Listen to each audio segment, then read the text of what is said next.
فالطفل وحده والليالي ورصاص. Ana endi holatingiz haqida aytib bersangiz bo'ladi. Rahmat, Elizabek o'g'lim. Rahmat.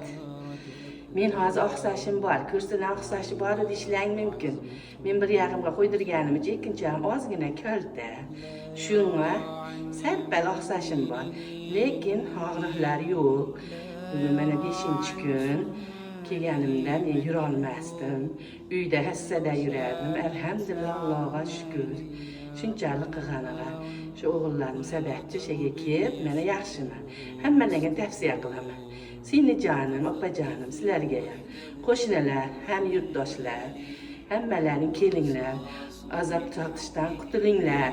Men erta bilan turib, har safar yerimda qotishidan, oyog'imda yurmasligidan zo'rg'a hojatga borardim. Bir yerda bo'lib qoluvdim. Qo'ydirganman bir yog'imga 3 yil bo'ldi. Bu oyog'imda muammo bo'lmaganmi, ikkinchi oyog'imda muammom bor. Belimdan endi yelkamga o'tdi keldim. Alhamdulillah, Allohga shukr. Shu ullarimga, shu doktor qizlarimga, hammasiga rahmat. Meni oyoqqa turg'izishdi, mana yurgizishdi. Yuryapman. Alhamdulillah, Allohga shukr.